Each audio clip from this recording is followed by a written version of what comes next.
عليه وسلم لا يؤمن أحدكم حتى يكون هواه تبعا لما جئت به أو كما قال صلى الله عليه وسلم صدق الله العظيم وصدق رسوله النبي الكريم ونحن على ذلك لمن الشاهدين والشاكرين والحمد لله رب العالمين. اللهم صل على محمد وعلى آل محمد كما صليت على إبراهيم وعلى آل إبراهيم إنك حميد مجيد. اللهم بارك على محمد وعلى آل محمد كما باركت على إبراهيم وعلى آل إبراهيم إنك حميد مجيد.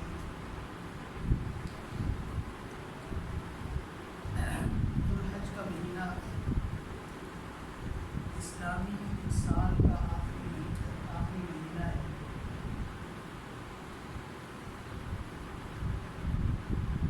اسلامی سال کی ابتدا محرم سے شروع ہوتی ہے اور اسلامی سال کا جو اختتام ہے وہ ذوالحج کے مہینے پر ہوتا ہے.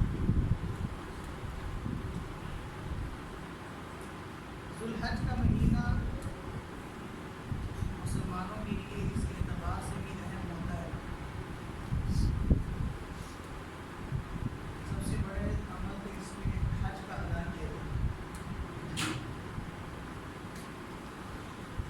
اور دوسرا عمل ذوالحج کے مہینے میں قربانی کا عمل ہوتا ہے جس میں مسلمانوں کی لاکھوں کے اعتبار سے تعداد شریک ہوتی ہے. 40-50 لاکھ کا مجمع صرف حج کرنے کے لیے جمع ہوتا ہے اور قربانی کے عمل میں بھی دنیا میں لاکھوں افراد حصہ لیتے ہیں.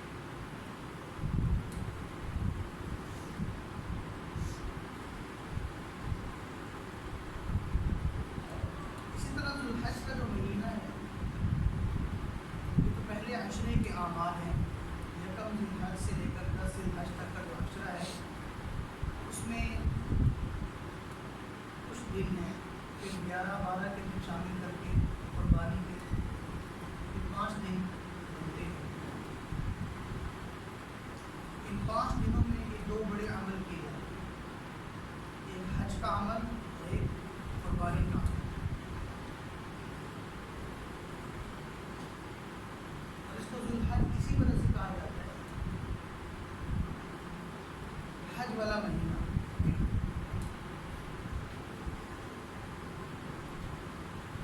پھر اس عمل کے بعد ان 2 اعمال کے بعد ذوالحج کا مہینہ اسلامی تاریخ میں ایک اور اعتبار سے اہمیت رکھتا ہے اور وہ ہے حضرت سیدنا عثمان غنی رضی اللہ تعالی عنہ کی شہادت. 18 ذوالحج حضرت سیدنا عثمان غنی رضی اللہ تعالی عنہ کی شہادت کرتے ہیں. اس اعتبار سے بھی اس مہینے کو اہمیت دی گئی ہے کہ سیدنا عثمان غنی رضی اللہ تعالی عنہ صحابی رسول ہیں, پھر خلیفہ رسول ہیں اور پھر داماد رسول بھی.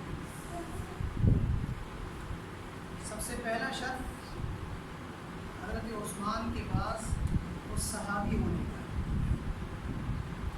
اور صحابیت ایک بہت بڑا اعزاز ہے.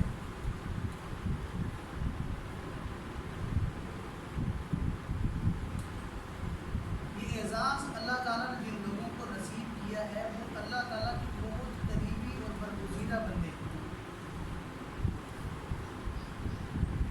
اور صحابیت کے لیے بھی اللہ نے چناؤ کیا ہے. آپ صلی اللہ علیہ وسلم کے حلقے میں جتنے لوگ صحابی بن کر آئے ہیں وہ سب من جانب اللہ منتخب تھے. اللہ تعالیٰ کی طرف سے ان کا انتخاب ہوا تھا کہ جیسے دیکھیں پارلیمنٹ ہے نا، پارلیمنٹ میں جو لوگ جاتے ہیں وہ پاکستان کی 24 کروڑ آبادی میں سے منتخب ہو کر جاتے ہیں. جن کو منتخب کر لیا جاتا ہے ان کو ایم این اے کہا جاتا ہے. ان کو ایم این اے شپ دی جاتی ہے، اس کی مراعات دی جاتی ہے. اور ان لوگوں کے علاوہ پارلیمنٹ کی اس بلڈنگ میں کسی کو داخلے کی اجازت بھی نہیں. 24 کروڑ افراد میں سے ان افراد کو منتخب کر کے ایک اعزاز دیا جاتا ہے ممبر قومی اسمبلی. یہ ہماری قومی اسمبلی کا ایک ممبر ہے. اس کو پوری 24 کروڑ افراد کی آبادی میں سے منتخب کر کے علیحدہ کیا گیا. اسی طرح سے اس وقت 8 ارب کے قریب پوری دنیا میں آبادی ہے. اس میں 1.5 ارب سے زائد مسلمانوں کی آبادی.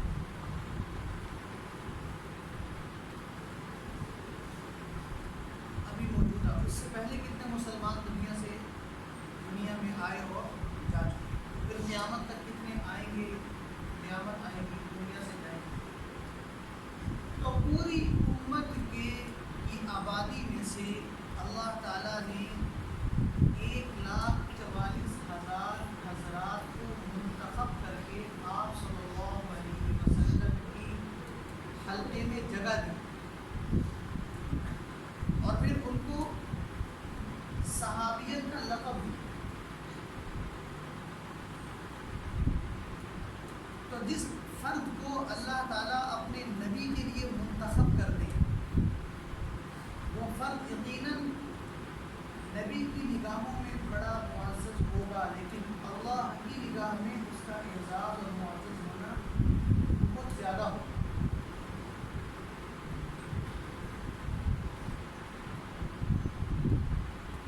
پھر منتخب افراد میں سے وزیر اعظم کی کابینہ میں چند افراد آتے ہیں. جتنے بھی پارلیمنٹ میں منتخب ہو کر جاتے ہیں نا وہ سارے تو وزیر نہیں بنتے نا. ایم این اے کی ممبرشپ ان کو مل جاتی ہے لیکن سارے وزیر نہیں بنتے. وزیر اعظم کی جو کیبنٹ ہوتی ہے، کابینہ ہوتی ہے، اس میں چند افراد کو انہی افراد میں سے منتخب کیا جاتا ہے. آپ صلی اللہ علیہ وسلم کی بھی ایک کابینہ تھی جس میں صحابہ میں سے کچھ افراد کو منتخب کیا گیا. تو سب سے جو مین افراد تھے نا آپ صلی اللہ علیہ وسلم کی کابینہ میں، خلفائے راشدین تھے. 4 خلیفہ مسلمانوں کے. پھر ان چاروں میں بھی درجات ہیں. وہ 4 بھی درجے کے اعتبار سے برابر نہیں ہیں. ان چاروں میں بھی نبی کے قریب پہلے ایک ہے، پھر دوسرا ہے، پھر تیسرا ہے، پھر چوتھا ہے.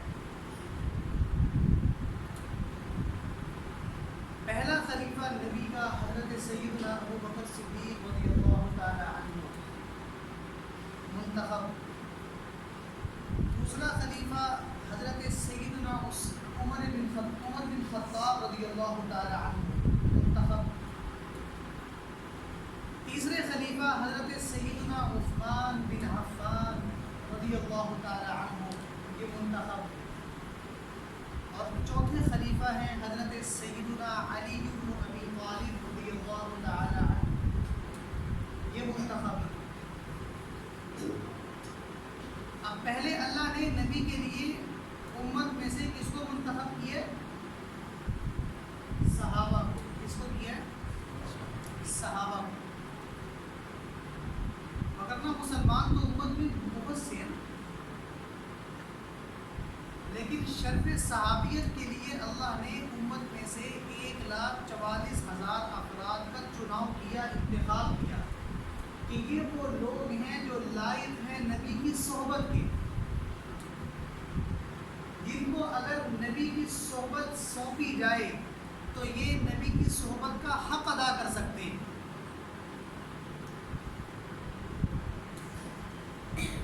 اللہ تعالیٰ نے ان کے دلوں کو ٹٹول کر چھان بین کر کے سورہ حجرات کی آیت ہے اولئک الذین امتحن اللہ قلوبہم، جتنے بھی صحابہ نبی کی صحبت میں اللہ نے ڈالے ہیں ان کے دلوں کا پہلے اللہ نے امتحان لیا ہے۔ اولئک الذین، یہ وہ لوگ ہیں امتحن اللہ، جن کا امتحان لیا ہے کس نے؟ اللہ نے۔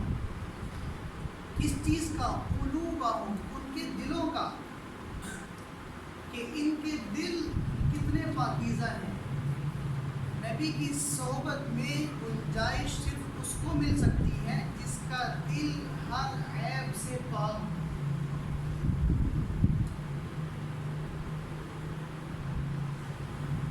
اور جس کا دل گناہ سے، عیب سے پاک ہوگا نا، گناہ کے عیب سے، ان آنکھوں کو اللہ نے یہ اعزاز دیا ہے کہ وہ ایمان کی حالت میں نبی کی زیارت کر کے صحابیت کا لطف ان کو اللہ نے عطا کیا۔ تو یہ جو طبقہ ہے نا صحابہ کا، یہ پوری امت کی کریم ہے۔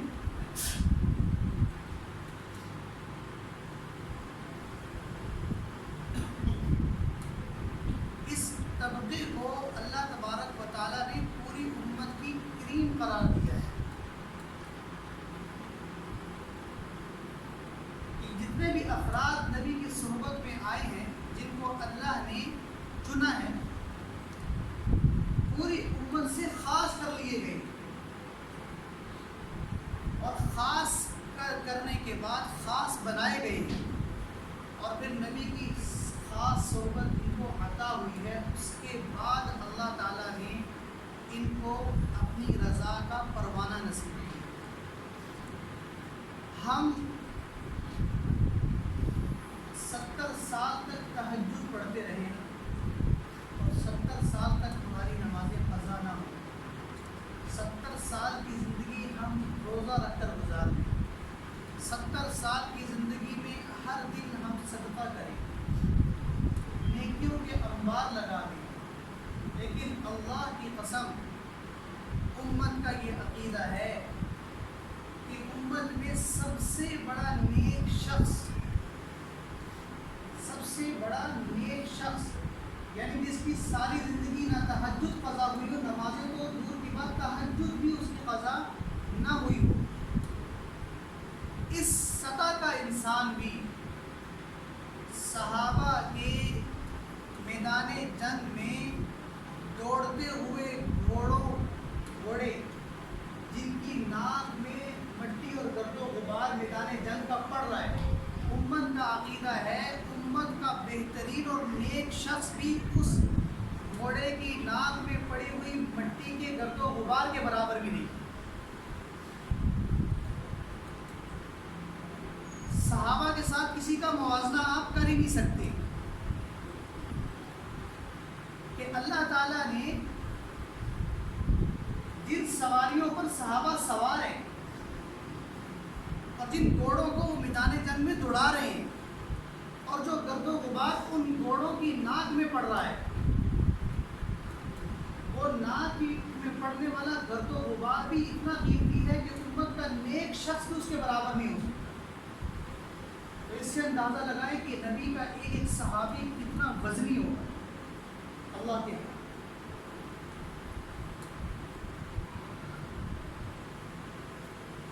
تو شرف صحابیت سے اللہ نے نوازا اور پوری امت میں سے کتنے افراد کو منتخب کیا؟ 1,44,000۔ پھر ان 1,44,000 میں سے اللہ تبارک و تعالیٰ نے نبی کے خاص افراد منتخب کیے جن کو خلفائے راشدین کہا جاتا ہے۔ ان کی تعداد کتنی کتنی ہیں؟ 4.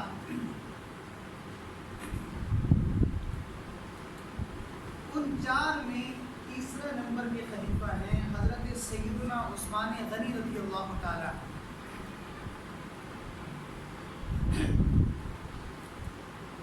تو 18 ذوالحج کا جو یہ مہینہ ہے یہ حضرت عثمان غنی کی شہادت کا. حضرت عمر کی شہادت بالآخر یکم محرم کو ہے، یعنی اسلامی سال کا اختتام بھی شہادت پر ہے اور اسلامی سال کی ابتدا بھی کس پر ہے؟ شہادت پر. اور جن 2 افراد کی شہادت سے اسلامی سال کا اختتام اور ابتدا ہو رہی ہے وہ دونوں نبی کے خاص افراد بھی، حضرت عمر اور حضرت عثمان. حضرت حسین کی شہادت تو پھر 10 محرم کو آتی ہے اور وہ پھر تقریباً 60-62 سال کے بعد جا کر ہے. ابتدائی شہادتیں جو ہمیں ملتی ہیں نا اسلام کی بنیادوں میں جن کا خون پڑا ہے تو وہ تو یہ لوگ ہیں اور عام لوگ نہیں ہیں.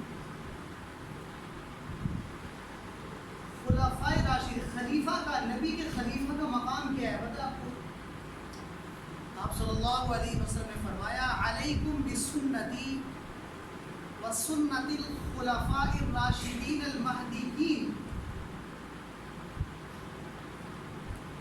اللہ تعالیٰ نے جن خلفاء کو، جن صحابہ کو نبی کا خلیفہ بنایا ہے، خلیفہ نائب کو کہتے ہیں. نائب کا کام کیا ہوتا ہے؟ جب اصل بندہ مقام پر نہ ہو تو وہ ساری ذمہ داریاں کس کے اوپر آ جاتی ہیں؟ اس نائب کے اوپر آ جاتی ہیں. یعنی نائب قائم مقام اصل کے ہوتا ہے، جب اصل منظر عام پر نہ ہو تو وہ نائب ہی کیا ہوتا ہے؟ اصل ہوتا ہے. اسی لیے تو یہ اعزاز حاصل ہے حضرت ابوبکر صدیق رضی اللہ تعالیٰ عنہ کو کہ جب رسول اللہ صلی اللہ علیہ وسلم آخری ایام میں بہت شدید بیمار ہو گئے تھے، جس کو مرض الوفات کہا جاتا ہے، یعنی آپ اس بیماری ہی میں آپ کی وفات ہوئی ہے. تو جب بالکل آپ کے جسم میں طاقت نہیں رہی کہ آپ اپنے حجرے سے نکل کر گھسٹ کر بھی نماز پڑھانے کے لیے آنے کے لیے آپ کے جسم میں طاقت نہیں، جب تک آپ کے جسم میں اتنی طاقت تھی نا کہ 2 افراد آپ کے دائیں بائیں آپ کو کندھا دیں اور آپ اپنے قدموں کو گھسٹ کر مصلی تک پہنچ سکتے تھے، تب تک آپ صلی اللہ علیہ وسلم نے نماز پڑھائی.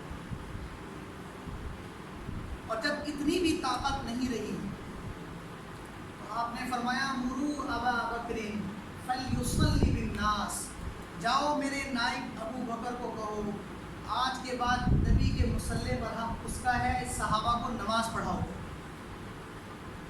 یعنی نبی کی موجودگی میں کسی دوسرے انسان کو امامت کا حق حاصل نہیں ہے. کبھی تو نبی کا جنازہ نہیں ہوتا، انبیاء کے جنازے نہیں ہوتے، کیونکہ جنازے میں مغفرت کی دعا کی جاتی ہے اور نبی تو پہلے سے کیا ہے؟ بخشے بخشائے ہیں، معصوم عن الخطا ہوتے ہیں انبیاء، اس لیے انبیاء کا جنازہ نہیں ہوتا. لوگ اعتراض کرتے ہیں نا کہ آپ لوگ اپنے جنازے تو پڑھتے ہیں، نبی کا جنازہ ثابت کریں. تو اس کا جواب کیا ہے کہ نبی کا جنازہ کسی نبی کا بھی جنازہ نہیں ہوتا، اس لیے کہ جنازہ دعائے مغفرت ہے. جب میت ہمارے سامنے ہوتی ہے تو ہم کیا کہتے ہیں؟ اللہم اغفر لحینا ومیتنا وشاہدنا وغائبنا وصغیرنا وکبیرنا وذکرنا وانثانا. ہم دعا پڑھتے ہیں اے اللہ ہمارے سامنے موجود میت کی کیا کر دیں؟ مغفرت کر دیں. تو نبی تو پہلے سے ہی کیا ہوتے ہیں؟ بخشے بخشائے ہوتے ہیں، معصوم عن الخطا. نہ نبی سے صغیرہ گناہ ہوتا ہے نہ کبیرہ گناہ ہوتا ہے. تو جب کسی ذات سے گناہ ہی نہیں ہوتا تو اس کی مغفرت کی دعا کیسے کی جا سکتی ہے؟ جب مغفرت کی دعا نہیں کی جا سکتی تو پھر نبی کا جنازہ بھی نہیں ہوتا. کہ ہوتا کیا ہے؟ نبی پر درود و سلام پڑھا جاتا ہے. بس صحابہ نے نبی پر صرف کیا پڑھا ہے؟ درود و سلام پڑھ کر پھر صحابہ نے نبی کو روضہ اقدس میں قبر مطہر میں آپ کے جسد اطہر کو رکھ دیا. بس تو نبی جب زندہ ہونا تو نبی کی موجودگی میں کسی دوسرے کو امامت کا حق حاصل نہیں ہوتا، لیکن چونکہ آپ صلی اللہ علیہ وسلم کے بعد قیامت تک کسی نبی نے نہیں آنا، تو اللہ کے نبی نے اپنی زندگی میں اپنی موجودگی میں یہ اعلان کیا، مروا ابا بکر فلیصلی بالناس، اب میرا آخری وقت چل رہا ہے، میرا دنیا سے وصال کا وقت ہے، لہٰذا ساری امت کو پتہ ہونا چاہیے کہ میرے 4 خلیفہ ہوں گے، اور پہلے خلیفہ کا انتخاب میں اپنی موجودگی میں کر کے جا رہا ہوں، اور ان کا نام کیا ہے؟ ابو بکر صدیق رضی اللہ تعالی عنہ۔ صحابہ منتظر تھے، نبی تو اب مصلی پر نہیں آئے، لہٰذا جو مصلی پر آئے گا نا خلافت کا حقدار وہی ہوگا، تو سب سے پہلے نبی نے خلافت کے مصلی پہ کس کو بھیجا ہے؟ ابو بکر صدیق رضی اللہ تعالی عنہ کو۔ لہٰذا صحابہ کے ہاں تعداد متعین ہو گئی کہ پہلے ہم ڈاؤٹ میں تھے عمر افضل ہے یا ابو بکر افضل ہے، کیونکہ یہ آپ نے فرمایا نا اللہ نے آسمان میں بھی میرے 2 وزیر مقرر کیے ہیں اور زمین میں بھی میرے 2 وزیر مقرر کیے ہیں۔ آسمان میں اللہ کے نبی نے فرمایا میرے 2 وزیر ہیں، ایک کا نام جبرائیل، ایک کا نام میکائیل، اور زمین میں آپ نے فرمایا اللہ نے میرے 2 وزیر بنائے ہیں، ایک کا نام ابو بکر، ایک کا نام حضرت عمر۔ اب صحابہ اس میں تھے کہ ان دونوں کو وزیر تو اللہ کے نبی نے مقرر کر دیا، اور وزیر کیا ہوتا ہے؟ نائب بھی ہوتا ہے، لیکن ان دونوں میں سے افضل کون ہے؟ اس کا پتہ کیسے چلے گا کہ نبی کے بعد جو نبی کے مصلی پر امامت کا حقدار ٹھہرے گا افضل وہی ہوگا۔ لہٰذا نبی نے اپنی زندگی ہی میں حضرت ابو بکر کو حکم دیا، حدیث ہے بخاری مسلم میں، مروا ابا بکر فلیصلی بالناس، جاؤ ابو بکر کو حکم دو کہ نبی اب مصلی پر نہیں آ سکتے، آپ مصلی پہ جائیں اور نماز پڑھائیں۔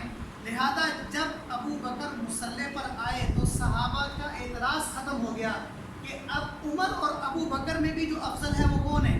ابو بکر افضل ہے، اور نبی کے بعد جو امامت کا حقدار اور خلافت کا سب سے پہلا حقدار ہے وہ کون ہے؟ ابو بکر۔ تو جس خلیفہ کو نبی اتنا زیادہ مقام دے رہے ہوں کہ اپنی موجودگی میں ہی اپنا مصلی دے دیا جائے، تو اللہ کے یہاں اس کا کتنا اعزاز ہوگا۔ تو یہ 4 خلیفہ ہیں، پہلے ابو بکر، دوسرے حضرت عمر، تیسرے حضرت عثمان، اور چوتھے حضرت علی رضی اللہ تعالی عنہ اجمعین۔ اور خلافت راشدہ کے 30 سال ہیں پورے، یہ بھی نبی کی حدیث سے واضح ہے کہ میرے یہ جو خلافت راشدہ جو میرے بعد چلے گئے تو میرے خلیفہ بنیں گے۔ اس خلافت راشدہ کی مدت کتنی ہوگی؟ 30 سال۔ 30 سال کے بعد خلافت تو ہوگی لیکن وہ راشدہ نہیں ہوگی۔ خلافت راشدہ کا مقام کیا ہے کہ علیکم بسنتی و سنت الخلفاء الراشدین۔ خلافت راشدہ کا مقام یہ ہے کہ جس طرح نبی کی موجودگی میں ایک عمل حجت ہوتا ہے، اسی طرح نبی کی غیر موجودگی میں وہ خلیفہ کوئی عمل جاری کر دے تو وہ بھی امت کے لیے حجت ہوتا ہے۔ یہ خلافت راشدہ ہوتی ہے۔ سمجھ میں آ رہی بات؟ بھائی ایک ہے خلیفہ اور ایک ہے خلیفہ راشد۔ آپ نے نام یہ ٹرم سنی ہوگی نا، اصطلاح خلافت راشدہ۔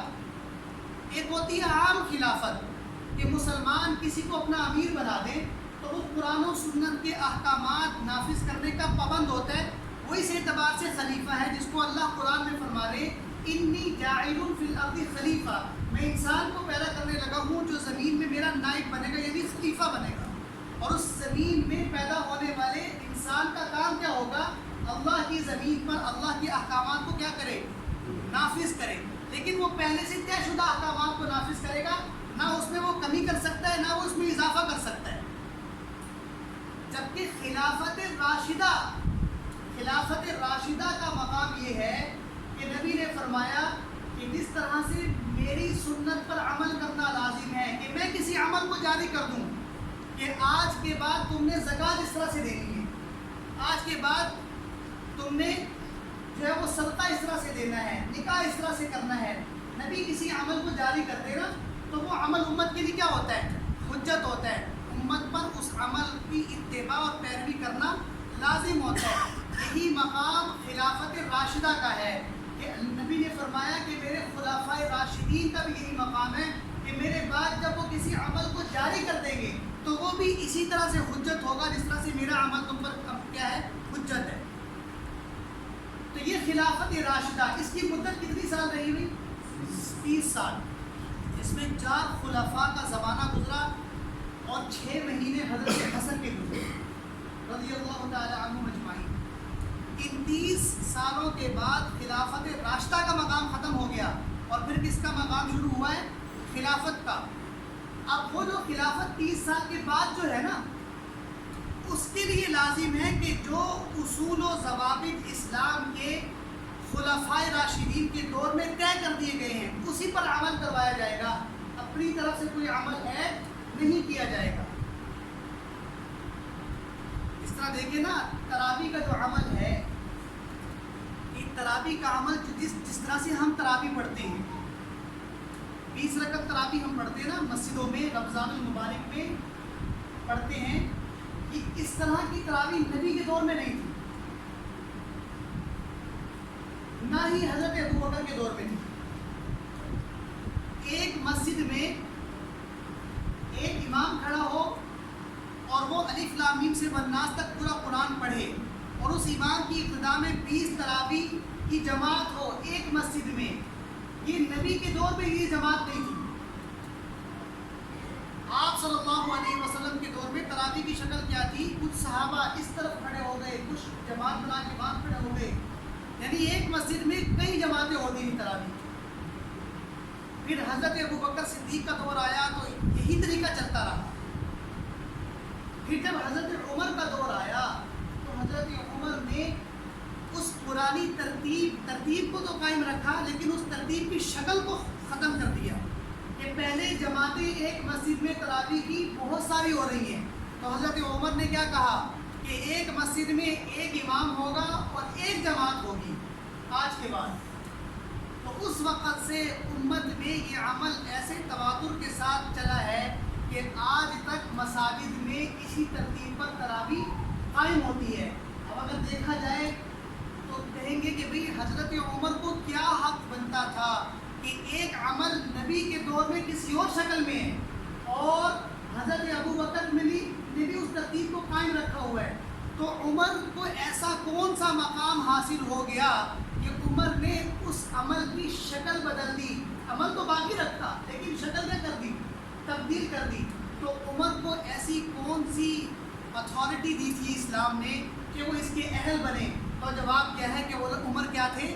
خلیفہ راشد تھے۔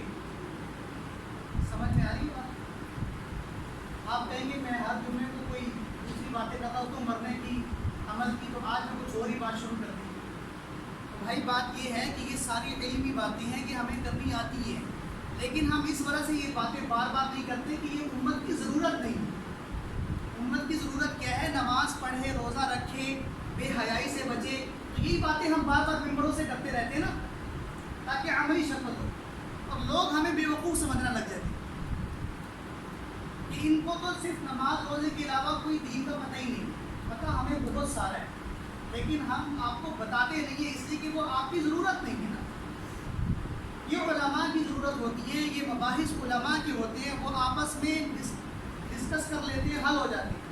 عوام کی ضرورت نہیں ہے یہ، لیکن عوام کو صرف اس وجہ سے بتایا جاتا ہے تاکہ آپ کو اپنا بنیادی عقیدہ پتہ ہو۔ باقی اس بحث میں عوام کو پڑھنے کی ضرورت نہیں ہے۔ بس ہم نے آپ کو بتا دیا نا کہ خلیفہ راشد کسے کہتے ہیں، خلافت کسے کہتے ہیں۔ آپ کے سامنے ایک اصول آ گیا تو بس آپ اس کو مان لیں کہ ہاں بھئی اسلام میں خلیفہ راشد کا مقام یہ ہے، خلافت کا مقام یہ ہے، تو یہ پتہ چل گیا، بس کافی ہے۔ اب اس کو آگے ڈسکس کرنے کی ضرورت نہیں، آگے اس پر تبصرے کرنے کی ضرورت نہیں ہے، اس پہ بحث و مباحثہ کرنے کی ضرورت نہیں۔ تو یہ چیزیں ساری ہمیں پتہ ہے، الحمدللہ ہم نے پڑھی ہیں کتابوں کے اندر، اس کو بیان بھی کر سکتے ہیں بہت اچھی طریقے سے، لیکن کرتے کیوں نہیں ہیں؟ اس لیے کہ عوام کی ضرورت نہیں۔ ایک ساتھی میرے پاس آئے تھے، یہاں پر سعودیہ سے آئے تھے، وہ وہاں کسی گھر آئے تھے، کہنے لگے کہ مجھے ایک جواب بتائیں، مسئلہ بتائیں۔ میں نے کہا کیا؟ کہتے ہیں ایک مسجد میں ایک جماعت کیوں ہوتی ہے، علاوہ جماعتیں کیوں نہیں ہوتی؟ تو اس کو میں نے مسئلہ بتا دیا کہ بھئی مسئلہ یہ ہے کہ جس مسجد میں امام مقرر ہو، نماز کا وقت مقرر ہو، اذان دی جاتی ہو، مؤذن مقرر ہو، اس مسجد میں مسئلہ یہ ہے کہ ایک جماعت کے علاوہ دوسری جماعت کرانا جائز نہیں ہے۔ تو کہتے ہیں اس طرح تو پھر حرم کے اندر تو سارے جو جماعتیں ہو رہی ہیں وہ ساری ان کی تو نمازیں نہیں ہوتی، آپ مجھے حوالہ دیں۔ تو میں نے کہا آج اوپر بیٹھتے ہیں، حوالہ دیتے ہیں۔ کہتا اوپر کیا ہے؟ میں نے کہا اوپر اچھی خاصی کتابیں پڑھی ہوئی، موبائل کا دور ہے، آپ کو زبان سے بھی بتاتا ہوں اور آپ کو اس کتاب کا حوالہ دیتا ہوں، آپ اس کو کیپچر کریں، تصویر لیں اس کی، جا کے آپ حرم میں دکھائیں وہاں پر بے شک۔ حرم کے اندر جو مختلف جماعتیں ہوتی ہیں نا تو وہ حدود مسجد سے باہر ہوتی ہیں، مسجد کی حدود میں نہیں ہوتی۔ بھائی دیکھیں مثال کے طور پر نا یہ دو پلر لگے ہوئے نا، اس پلر کے ارد گرد شرعی مسجد ہے، لیکن مسجد کا احاطہ بہت بڑا ہے، تو اس پلر کے ارد گرد شرعی مسجد ہے، اعتکاف بھی اسی میں ہوگا، جماعت بھی اسی میں ہوگی۔ ایک آگے صفیں بن سکتی ہیں جو اس جماعت میں اس کے ساتھ شریک ہو سکتی ہیں، دوسری جماعت اس مسجد کی حدود سے باہر تو ہو سکتی ہے لیکن ان حدود میں دوسری جماعت نہیں ہو سکتی۔ تو حرم کے اندر اگر کسی نے جماعت کروائی بھی ہو نا یا کوئی کرواتا بھی ہو تو وہ حدود مسجد سے باہر جاتا ہے، حدود مسجد کے اندر وہاں پر بھی جماعت دوسری کرانے کی اجازت نہیں ہے۔ کروائے نا تو شرطیں پیچھے سے ایسا لگاتی ہے نا کہ پتہ لگتا ہے، وہاں پر اتنا آسان نہیں ہے۔ لیکن لوگوں کو بتاؤ جب اصل مسئلہ تو وہ سمجھنے کے لیے تیار نہیں ہوتے، اپنی ہی ٹھوکی جاتے ہیں بیچ میں، نہیں ہمیں سمجھ نہیں آ رہا وہاں کی ہوتی ہے۔ جب آپ کو بتایا جا رہا ہے کتنا آسان مسئلہ آپ کو بتا دیا، سمجھ میں آ گیا کہ یہ حدود مسجد ہیں، ان حدود مسجد کے اندر جو احاطہ ہے یہ شرعی مسجد کہلاتا ہے، اسی میں اعتکاف ہوگا اور اسی کے اندر ایک جماعت ہوگی۔ دوسری جماعت اگر کسی نے کرانی ہے تو وہ ان حدود کے باہر کرا سکتا ہے، ان حدود کے اندر نہیں کروا سکتا۔ اب آپ کہیں گے بھی اتنی بڑی چار دیواری ہے، یہ ساری مسجد نہیں ہے بھائی، یہ مسجد کے احاطے کی چار دیواری ہے، شرعی مسجد کی چار دیواری نہیں ہے۔ یہ سمجھ نہیں؟ اعتکاف والے جب آتے ہیں تو ان کو بتاتے ہیں نا کہ اس جگہ سے آپ نے باہر قدم نہیں رکھنا، حالانکہ وہ مسجد کا صحن بھی ہوتا ہے، اس میں صفیں بھی بچھی ہوتی ہیں، لیکن مجھ سے کہا جاتا ہے یہ باؤنڈری ہے، اس سے باہر آپ نے قدم نہیں رکھنا، آپ کا اعتکاف ٹوٹ جائے گا۔ تو وہ کہے گا کہ یہ بھی تو مسجد کا حصہ ہے نا، یہ مسجد کا حصہ تو ہے لیکن شرعی مسجد کے احکام اس پر لازم لاگو نہیں ہوتے، لہٰذا آپ نے اعتکاف اس باؤنڈری کے اندر رہ کے کرنا ہے، اس کے باہر اگر آپ بلا ضرورت چلے گئے آپ کا اعتکاف کیا ہو جائے گا؟ ٹوٹ جائے گا۔ تو وہ جو مسئلہ ہے نا کہ ایک مسجد میں ایک نماز ایک جماعت کروانا، وہ کیا ہے کہ جو مسجد ہو، محلے کی مسجد ہے، علاقے کی مسجد ہے، اس میں امام مقرر ہے، اس میں نماز کا ایک وقت مقرر ہے، اس کے اندر مؤذن مقرر ہے، تو اس مسجد کی شرعی حدود میں ایک وقت میں کتنی جماعتیں ہوں گی؟ ایک، اس کے علاوہ دوسری جماعت اس میں مسجد کی حدود کے بعد آپ کر سکتے ہیں۔ تو علماء اتنے بیوقوف نہیں ہوتے جتنا ہم نے ان کو سمجھا ہوا ہوتا ہے۔ اگر وہ چیزیں عوام کے سامنے یہ بتا نہیں رہے نا تو اس کا مطلب یہ نہیں ہے کہ ان کو کچھ آتا نہیں ہے، وہ اس لیے نہیں بتا رہے ہوتے کہ یہ عوام کی ضرورت نہیں ہوتی۔ ہاں کسی نے آ کے مسئلہ پوچھ لیا، اس کو سائڈ پہ لا کے سمجھا دیا، بس ٹھیک ہے۔ اتنے سارے بندوں کے ذہن میں مسائل کو بار بار ڈالنا اور پھر لوگوں کے ذہنوں میں تشویش مبتلا کر دینا، یہ علماء کا کام نہیں ہے۔ علماء مسئلہ اس کو بتائیں گے جس کی ضرورت ہو، اور اس کو بتائیں گے جس کے اندر سمجھ بھی ہو کہ وہ مسئلہ، اگر اس کو بتایا جائے تو وہ مسئلہ سن کے اس کی عقل میں کھوپڑی میں مسئلہ آ جائے گا، اس کو بتایا جاتا ہے مسئلہ۔ اس طرح ممبروں پر یہ اختلافی مسائل بیان نہیں کیے جاتے، اس سے عوام کا ذہن کیا ہوتا ہے؟ متوشش ہوتا ہے، وہ شدید تشویش میں چلے جاتے ہیں۔ پھر یہ بات آتی ہے کہ ایک مولوی کچھ کہتا ہے، دوسرا مولوی کچھ کہتا ہے، حالانکہ مولوی وہی بات کہہ رہا ہوتا ہے، سمجھانے کے انداز مختلف ہوتے ہیں، لیکن آگے بیٹھے ہوئے مجمع میں وہ مسئلہ سمجھنے کی صلاحیت نہیں ہے، تو پھر اس کو مسئلہ کس طرح سے سمجھ میں آئے گا؟ نہیں سمجھ میں آئے گا۔ تو میں بات کر رہا تھا خلافت راشدہ کی نا، کہ حضرت عمر کو یہ گارنٹی پھر کس نے دی، یہ اتھارٹی کس نے دی کہ آپ کون ہوتے ہیں کہ ایک جب نبی کے دور میں یہ نہیں تھی، ایک عمل کی شکل نبی کے دور میں یہ نہیں تھی، ابو بکر کے دور میں یہ نہیں تھی، آپ کون ہوتے ہیں؟ تو جواب کیا ہے کہ حضرت عمر کون ہے؟ جی خلیفہ راشد. حضرت عمر کون ہے؟ خلیفہ راشد. اور خلیفہ راشد کا مقام اسلام میں کیا ہے کہ جس طرح نبی کا عمل حجت ہوتا ہے، اسی طرح خلیفہ راشد جو عمل جاری کر دے امت کے لیے وہ عمل بھی کیا ہوگا؟ حجت ہوگا. اسی طرح اعتراض آتا ہے حضرت عثمان غنی پر کہ انہوں نے قرآن کو ایک مصحف میں جمع کیا ہے. کہ جو قرآن کے نسخے ہمارے پاس موجود ہیں نا 30 پاروں کے 2 گتوں کے درمیان، یہ صحابہ کے دور میں اس طرح سے شکل میں قرآن نہیں تھا. کسی صحابی کے پاس پتوں پہ لکھا ہوا تھا، کسی کے پاس کسی چھال پہ لکھا ہوا تھا، کسی کے پاس کسی تختی پہ لکھا ہوا تھا. اتنے بڑے بڑے جب ان کو اکٹھا کرو تو اتنی بڑی بڑی ان کی تعداد بن جاتی تھی اس قرآن کی. تو پھر ہوا کیا کہ جب اسلام وسیع پیمانے پہ پھیلنا شروع ہوا نا، عرب کے علاوہ دنیا جب اسلام میں داخل ہونا شروع ہوئی ہے، یعنی وہ لوگ جو عربیت سے واقف نہیں تھے، عجمی لوگ تھے، جیسے ہم لوگ ہیں، ہمیں عربی نہیں آتی، ہم عربوں کے مقابلے میں کیا کہلاتے ہیں؟ عجمی کہلاتے ہیں. تو جب وہ لوگ اسلام میں داخل ہونا شروع ہوئے تو حضرت عثمان چونکہ خلیفہ راشد کے منصب پر تھے، ان کے پاس یہ اتھارٹی تھی کہ وہ چینجنگ کر سکتے تھے. تو حضرت عثمان نے صحابہ کو جمع کیا کہ بھائی مسئلہ ہاتھ سے نکل نہ جائے، اس سے پہلے مسئلے کو کیا کر لو؟ کنٹرول. صحابہ نے کہا مسئلہ کیا بن رہا ہے؟